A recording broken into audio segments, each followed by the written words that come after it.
Bank राष्ट्रीयकरणामधलं महत्त्वाची गोष्ट काय?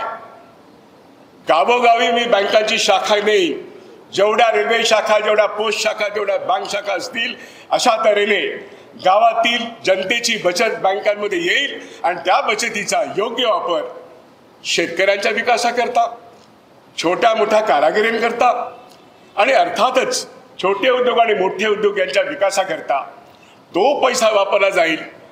पण त्या ठिकाणी हे काही गोष्टी ज्याला मी डायरेक्टेड क्रेडिट असा एक शब्दप्रयोग करतो, रिझर्व्ह बँक ऑफ इंडियाला या पद्धतीने सूचना आल्या, संसदेने पास केलेला कायदा आहे तो बँक नॅशनल ॲक्ट, की तुम्ही 100 रुपयापैकी 40 रुपये अग्रक्रमाने शेती व्यवसायाला किंवा भारतीय विकासासाठी पैसे राखून ठेवा। 100तले 40 लक्षात घ्या मी काय म्हणतोय।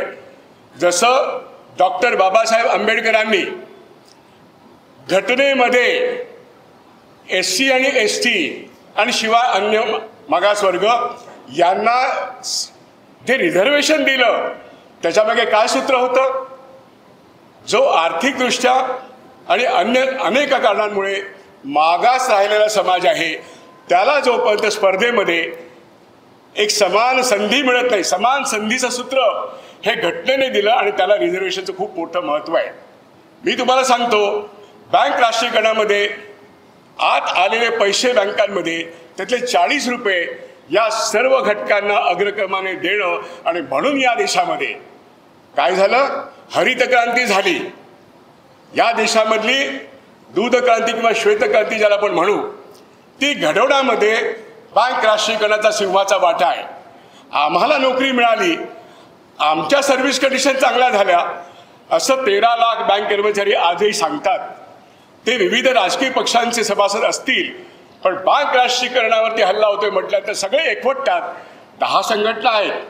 बँक राष्ट्रीयकरण हे सगळ्यांचा एक मानबिंदू आहे, तो केवळ बँक कर्मचाऱ्यांचा नाही, कारण का बँक कर्मचाऱ्यांच्या नोकऱ्यांसाठी म्हणून बँक राष्ट्रीयकरण झालं नाही, तर या देशाच्या आर्थिक मागासवर्गाच्या घटकांना, शेती व्यवस्थेला आणि छोट्या उद्योगांना ऊर्जितावस्था आणण्याकरता त्यांनी जमा केलेल्या बचतीतून ठराविक पद्धतीने त्यांच्या विकासाकरता खर्च केले पाहिजेत। त्याकरता प्लॅनिंग कमिशनच्या माध्यमातून, संसदेच्या माध्यमातून जे अनेक नियम करण्यात आले हा क्रांतिकारक निर्णय आहे। आणि म्हणून तुम्ही बघा की 70च्या दशकामध्ये अगदी पार 91 पर्यंत ह्या 20 वर्षामध्ये भारतीय बँकांनी प्रचंड मोठी घोडदौड केली आणि आकडेवारी जर बघितली तर पुढच्या 91 ते आत्तापर्यंतच्या 30 वर्षात सुद्धा आजच्या घडीला बँका नाही म्हटलं तरी 1.25 लाख शाखा असतील, कर्मचारी वर्ग 8 लाख असेल, निवृत्तांची संख्या जवळजवळ नाही म्हटलं तरी 10 लाख आहे। मुद्दा एवढ्यापुरता नाही आहे, मुद्दा जमा झालेल्या पैशामध्ये जसं आज रिझर्वेशन रद्द होण्याचा भारतीय जनता पक्षाचा आपल्याला नाव दिसतो, कागदावरती आरक्षण आहे पण आरक्षणामधून काहीच नाही आहे, तसं 40% जे अग्रक्रमाने दिलेली जाणारी कर्ज आहेत कुठे आहेत ती?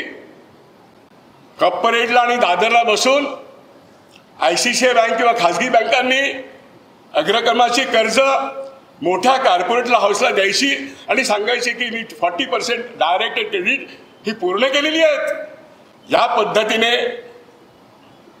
अग्रक्रमाची जी व्याख्या आहे ना त्याच्यामध्ये आत्ता मला ट्रक लोन देता येतं, मला जे काही 1 कोटी 1.25 कोटी किमतीच्या वस्तू आहेत त्या शेतकऱ्याला परवडत नाहीत, शेतकऱ्यांच्या वाट्याची कर्ज ही मोठ्या कॉर्पोरेट्सकडे 40%च्या कर्जातून सुद्धा डायव्हर्ट होत आहेत। आणि अशा तऱ्हेने हा जो 40%चा प्रायोरिटी सेक्टरचा कर्ज आज कॉर्पोरेट्सकडे जातोय, छोट्या उद्योगांकडे पण जात नाही। हा पहिला हल्ला गेले 10 वर्ष मी सातत्याने लिहितोय, बोलतोय, पण इकडे कोण लक्ष देत आहे? जमा होणाऱ्या 100 रुपयापैकी बँका स्थिर राहाव्यात म्हणून आम्ही 29% स्टॅच्युटरी लिक्विडिटी रेशो, त्यातून बँकांचं स्थैर्य 1969 सालापूर्वी निर्माण झालं। होय, 4%चा आम्ही कॅश रिझर्व्ह रेशो ठेवतो म्हणून लोकांचा विश्वास आपले बँकांमध्ये पैसे सुरक्षित राहतील म्हणून आहे। पण परवा रिझर्व्ह बँक ऑफ इंडियाने काय केलं? 4%चा CRR म्हणजे कॅश रिझर्व्ह रेशो 1%ने कमी केला।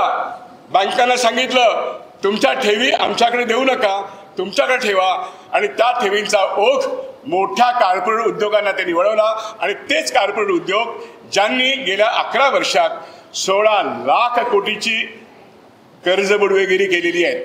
नावच घ्यायची झाली तर ज्या संघटनांचे लोक या ठिकाणी हजर आहेत त्यांचा प्रतिनिधी म्हणून माध्यमांकडे मी 1995 पासून ते अगदी 2022 पर्यंत ह्या सगळ्या याद्या, मग किंगफिशरचा विजय मल्ल्या असेल किंवा एसआर ऑइल असेल किंवा आता कालच आलेली बातमी भूषण स्टील, या लोकांची कर्ज NCLT मार्फत कशी ज्याला म्हणतो आपण एव्हरविलिंग होतात किंवा ज्याला हेअरकट मिळतो आणि बँकांच्या बॅलन्स शीट म्हणून ते राईट ऑफ होतात. मी एका बँकेचा संचालक होतो. 25 वर्षापूर्वी 4 वर्ष मी संचालकपद केलं. माझ्या कालखंडात एकही राईट ऑफची केस आली नाही. आणि आत्ता प्रत्येक बोर्ड मीटिंगमध्ये 100 प्रकरणं असतील तर 85 प्रकरणं राईट ऑफची असतात. हे केंद्रातल्या फायनान्स सेक्रेटरीकडून, फायनान्स मिनिस्टरकडून डायरेक्शन असते. आणि होय, रिझर्व्ह बँक ऑफ इंडियाकडून पण डायरेक्शन असते. अशा पद्धतीने स्वच्छ भारत योजनेमध्ये बँकांचे बॅलन्स शीट स्वच्छ करणं आणि मोठ्या कॉर्पोरेटची मोठी कर्ज, बुडलेली कर्ज वसूल न करता राईट ऑफ करणं, हा एक मोठा स्कॅम या देशात मोदी सरकारच्या कालखंडात झालाय. आणि मग याचं कोणावरती पावती फाडायची? बँकिंगचा एक नेता म्हणून, आणि तुम्ही सगळेजण इथे नेते आहात, तुम्हाला माहिती आहे की बँकांच्या ठेवींमधूनच अल्टिमेटली ही कर्ज वाटली जातात. आणि कर्ज जेव्हा राईट ऑफ होतात तेव्हा नुकसान होतं ठेवीदारांचं. और ठेवीदार कोण आहेत? या देशातले नाही म्हटलं तरी शेतकरी, कामगार, मध्यम वर्ग हेच तर ठेवीदार आहेत. तुमची माझी बचत बँकांमध्ये येते आणि त्यातून दिली झालेली कर्ज जर अशी पॉलिटिकली राईट ऑफ होत असतील, वसूल न करता राईट ऑफ होत असतील, तर बँकांचं भवितव्य काय? हा नंबर 1चा प्रश्न. नंबर 2चा प्रश्न की बँका राष्ट्रीयकृत उद्दिष्टांप्रमाणे 69 पासून आता चालतायत का? ते 14 पासून बिलकुल नाही. बँक राष्ट्रीयकरण इंटॅक्ट आहे, कायदा इंटॅक्ट आहे, परंतु राष्ट्रीयकृत बँकांची दरवाजे आता सामान्य माणसांना हळूहळू बंद झालेली आहेत. खेड्यातल्या शाखा बंद होत आहेत, शहरामध्ये उघडल्या जात आहेत. आणि खेड्यातला पैसा शहरामध्ये मोठा कॉर्पोरेटच्या कर्जाने दिला जातोय. हे पहिलं स्वरूप गेल्या 15 वर्षात प्रकर्षाने दिसतंय. आणि त्यामुळे पैसा तुमचा आणि माझा, शेतकऱ्यांचा, कामगारांचा, मध्यम वर्गांचा, छोट्या व्यापाऱ्यांचा, कारागिरांचा, हा पैसा किती असावा असं वाटतं तुम्हाला? माहिती कथा सांगतो, आकडेवारीच्या जंगलात जाऊ नका. या पब्लिक सेक्टर बँकांमध्ये आणि एकूणच बँकिंग व्यवस्थेमध्ये तुम्हाला मी सांगतो 225 लाख कोटी. इथून लिहायला सुरुवात केला तर पूज्य किती टाकायचे त्या भिंतीपर्यंत जातील. 225 लाख कोटीच्या ठेवी बँकिंग व्यवस्थेत आहेत. आणि म्हणून जवळजवळ 150 लाख कोटी कर्ज दिलेली आहेत. व त्यातली बहुतांशी कर्ज ही मोठ्या उद्योगांना गेली आहेत आणि ती बुडतायत. तेव्हा बँकांचे ताळेबंद आत्ता खूप छान दिसत आहेत, पण ते मॅनिप्युलेटेड आहेत. कारण आमची संपूर्ण चार्टर्ड अकाउंटची lobby, Reserve Bank of India असो किंवा तुमची दिल्लीतले कॉर्पोरेट हाऊसेस असो, चार्टर्ड अकाउंटची लॉबी आज मोदींच्या सेवेत आहे. बँकांची बॅलन्स शीट सजवलेली आहे असं माझं विधान आहे. आम्हाला जर संधी मिळाली तर निश्चितपणे प्रत्येक बॅलन्स शीट याचं स्क्रीनिंग आणि स्कॅनिंग करून त्याच्यामध्ये विंडो ड्रेसिंग किती आहे हे सांगणारे आम्ही सगळे लोक आहोत. मला हे सांगायचं आहे की गोंडस दिसणारे ताळेबंद, सशक्त दिसणारे ताळेबंद, त्याच्यातून राईट ऑफ केल्यानंतर आत्ता तो भांडवलाचा जो प्रश्न आहे की केंद्र सरकारचं भांडवल किती पाहिजे ते बजेटमधून येतं. त्याच्यातला जेव्हा तुम्ही प्रोव्हिजन करता नफ्यामधून तेव्हा आपोआपच ते भांडवल पुन्हा येतं. आणि म्हणून आत्ता बँकांचं भांडवल म्हणजे केंद्र सरकारचं भांडवल ते 12% जास्त आहे. किमान जे असलं पाहिजे त्याच्यापेक्षा जास्त आहेत. सगळे पॅरामीटर्स खूप छान छान आहेत. मग प्रश्न निर्माण होतो, बँका विक्रीला का काढता? बँकांमध्ये निर्गुंतवणूक का करता? आणि या 12 बँका, त्याच्यापूर्वी आमच्या 27 बँका होत्या, मोदींच्या कालखंडात डिमॉनिटायझेशन झाल्यानंतर आमच्या स्टेट बँक ऑफ इंडियाच्या 7 बँका संपूर्णपणे स्टेट बँक ऑफ इंडियाकडे देण्यात आल्या. ह्या सर्वच्या सर्व अतिशय देशव्यापी आणि उत्कृष्ट बँक होत्या. तुम्हाला आठवतं का? State Bank of Travancore, State Bank of Mysore, State Bank of Hyderabad, State Bank of Bikaner Jaipur, State Bank of Indore, State Bank of Patiala. अहो, या एकापेक्षा एक तगड्या बँका होत्या. या बँका बँक राष्ट्रीयकरणानंतर एवढ्या मोठ्या झाल्या. या 27 बँका राष्ट्रीयकृत, 28 बँक आमची IDBI मिळून 29 बँकांचा हा समूह या संपूर्ण बँकिंग व्यवस्थेमध्ये आजही एकूण व्यवसाय जर 100 रुपये असेल तर आमचा वाटा व्यवसायामधला 70% आहे. मालक त्याचा भारत सरकार आहे. पण मोदी सरकार म्हणतं आम्ही 5 बँकांचा डिसइन्व्हेस्टमेंट करू. शब्द गोंडस आहे मराठीमध्ये, निर्गुंतवणूक. पण गेले 3 बजेटमध्ये असा एक शब्दप्रयोग आहे. मी मुद्दामून सांगतो अध्यक्ष महाराज की ॲसेट मोनेटायझेशन पाईपलाईन नावाचा शब्दप्रयोग आलेला आहे. ॲसेट मोनेटायझेशन पाईपलाईन याचा अर्थ असा की या पब्लिक सेक्टरमधल्या कंपन्या, पब्लिक सेक्टर बँका यांची निर्गुंतवणूक करून संपूर्ण बजेटमधली तूट त्यांना भरून काढायची आहे. म्हणजे सरकारच्या मालकीचा एक रुपया ॲसेट हे विकायचं आहे. आणि ते विकण्याकरता आज मीटिंग तुम्ही बोलवले ते तुमचं अभिनंदन केलंच पाहिजे संपूर्ण जनतेने. याचं कारण असं, हे समजू द्या की सरकार आपली संपत्ती कशा पद्धतीने विकते. उदाहरणार्थ प्लॅनिंग कमिशन रद्द केलं, नीती आयोग आला. या प्लॅनिंग कमिशनच्या संदर्भात ऑल इंडिया बँक एसोसिएशनचा महाराष्ट्राचा जनरल सेक्रेटरी म्हणून मी आपले डॉक्टर रत्नाकर महाजन आणि सगळे जे नेते होते यांना एकत्र केलं. आणि प्लॅनिंग कमिशन रद्द होणं हे बँक राष्ट्रीयकरण रद्द करण्याची सुरुवात आहे असं मी त्यावेळेस म्हटलं. काश्मीरामध्ये ही पहिली मोठी मीटिंग झाली. हे मी यासाठी सांगतो, त्या प्लॅनिंग कमिशनच्या ऐवजी आत्ता आलं नीती आयोग. हा IAS मंडळीचा एक छोटासा ग्रुप आहे. याला प्राईम मिनिस्टरने एम्पॉवर केलंय. ते पेपर तयार करतात आणि पेपर हा एकूण पब्लिक सेक्टर ॲसेट्स, मग ते LIC असतील, बँका असतील, जनरल इन्शुरन्स असेल, स्टील, ऑइल, कोल काही असेल, ते विकण्याकरता DIPAM नावाचा एक प्लॅटफॉर्म आहे. DIPAM म्हणजे department of investment of public asset management. DIPAM नावाचा प्लॅटफॉर्म मी जाहीरपणे सांगतो या ठिकाणी, याला प्रेसिडेंट ऑफ इंडियाची कॉन्स्टिट्युशनल सँक्शन आहे का? हा माझा जाहीरपणे सवाल आहे. आणि या व्यासपीठावरून हा सवाल मी उपस्थित करतोय. काँग्रेस पक्षाने ह्याच्यावरती एक मुद्दा निर्माण करावा. DIPAMला घटनात्मक दर्जा काय, नीती आयोगाला घटनात्मक दर्जा काय. एक जो रुपयाची वस्तू विकायची असेल सरकारच्या मालकीची तर प्रेसिडेंट ऑफ इंडियाचा सही शिक्का लागतो. पण या ठिकाणी ॲसेट मोनेटायझेशन पाईपलाईनमध्ये बजेटमधली तूट रिकव्हर करण्याकरता LICचे 3% शेअर विकले तर 40,000 कोटी रुपये मिळणार आहेत. हा डिसेंबर महिन्यापर्यंतचा निर्मला सीतारामन यांचा प्रोग्राम आहे. आणि IDBI बँक, 5 राष्ट्रीयकृत बँका यांचे डिसइन्व्हेस्टमेंट प्रोग्राम मधून त्यांना 60,000 कोटी रुपये जमवायचे. म्हणजे 1,00,000 कोटी रुपये आमच्या भारत सरकारच्या मालकीचे जे बँकिंग व्यवस्थेत आणि LICचे व्यवस्थेत आहेत ते विकणार आणि मग 1,00,000 कोटीचं बजेट तूट भरून काढणार. कोणता व्यवहार आहे हा? आणि हे करताना माझा पुढचा प्रश्न, आज ही मीटिंग बोलवण्याचं कारण असं, कामगार संघटना म्हणून आपण हे सगळे मांडतो प्रश्न, लोकांपर्यंत पोहोचतात की नाही मला माहीत नाही. पण काँग्रेस पक्षाने संपूर्ण भारतामध्ये या ठिकाणी लक्ष घालण्याचं ठरवलेलं आहे. तुम्हाला मी सांगतो, सुरुवात येस बँकेपासून. येस बँकेला मागच्या महिन्यामध्ये म्हणजे 2 महिन्यापूर्वी 13,000 कोटी टाकून सुमिटोमो बँक ही जपानची नंबर 2ची बँक, यांनी येस बँक ही भारताच्या 6व्या नंबरची खाजगी बँक, त्याचा 20% वाटा उचलला. वर्तमानपत्रांनी बातमी दिली, इकॉनॉमिक टाइम्स वगैरे. अजून 30,000 कोटी टाकले तर 51% मालकी हक्क येस बँकेची कोणाकडे जाईल? सुमिटोमो बँकेची जाईल.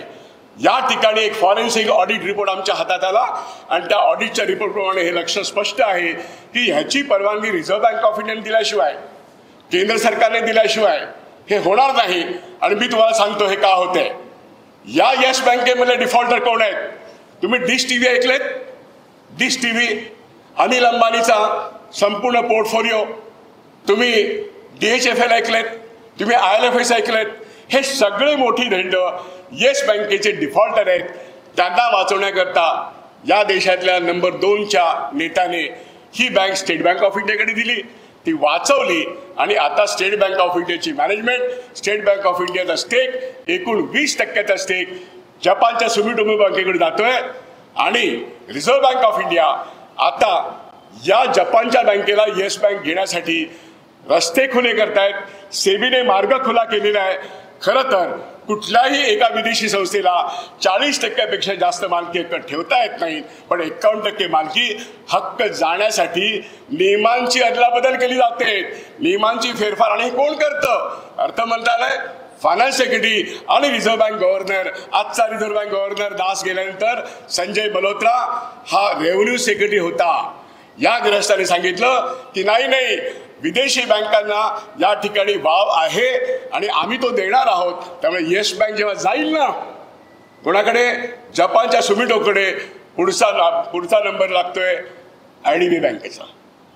IDB बँकेविषयी आज का आग्रहाने आपण बोललं पाहिजे? आम्ही शिकलो आमच्या नेत्यांकडून आणि इंदिरा गांधींकडून, जेव्हा एकावरती हल्ला होतो तेव्हा सर्वांनी एकत्र यायला पाहिजे. One for all, all for one. आता IDB बँक सप्टेंबर महिन्यामध्ये त्याचे 3 बायर्स आहेत. एक फेअरफॅक्स नावाची कॅनडाची संस्था आहे, तिथे छड्डा नावाची त्यांचे मालक आहेत, भारतीय आहेत, पण ती एक मल्टीनॅशनल बँक आहे. नंबर 1. नंबर 2 आपली कोटक बँक. नंबर 3 एक एमिरेट्स नॅशनल दुबई बँक. हे नाव लक्षात घ्या बरं का. आमच्या अदानींचे बंधू त्या ठिकाणी आहेत, त्यांचा ऑलरेडी त्या ठिकाणी नेक्सस आहे. त्याच बँकेला अल्टिमेटली IDB बँक विकली जाईल. हे सूर्यप्रकाशा इतकं स्वच्छ आहे. म्हणून जरी सेबीने हा कार्यक्रम पुढे नेला, तर ॲसेट मोनरायझेशन पाईपलाईनमध्ये हा कार्यक्रम होतोय, तो दीपम इम्प्लिमेंट करतोय. नीती आयोगाने मंजूर दिली, प्राईम मिनिस्टर्स ऑफिसने मंजूर दिली, कॅबिनेटने मंजूर दिली, संसदेकडे हे जात नाहीत का? पुढच्या महिन्यात IDB बँकेची विक्री जर नॅशनल बँक ऑफ दुबई म्हणजे एमिरेट्स, त्याच्यामागे दुसरा अदानी आहे, इथला अदानी पण आहे, त्याने BKC वरती एक कंट्रोल केलेला आहे. धारावी ही दुसरी BKC होणार आहे, बरोबर आहे? धारावी ही दुसरी BKC होणार आहे. पण पहिल्या BKC मध्ये या Emirates National Bank of Dubai, मी तुम्हाला माहिती अशी देऊ इच्छितो विठ्ठलराव, की या बँकेला इंडियन सबसिडरी करण्याचा रिझर्व्ह बँक ऑफ इंडियाने परवाना दिलाय. मी पुढची माहिती अशी देऊ इच्छितो, BKC मध्ये एक मोठा प्लॉट या त्यांच्या इंडियन सबसिडीला देण्यात आलाय आणि ही इंडियन सबसिडरी पुढच्या महिन्यात बोली लावणार आहे आणि ती बोली त्यांच्या सोयीची असेल. IDB बँक विक्रीची सुरुवात सप्टेंबरला होईल, विक्री पूर्ण होईल डिसेंबरमध्ये. असा एक राजकीय निर्णय कुणाच्या फायद्यासाठी होतोय?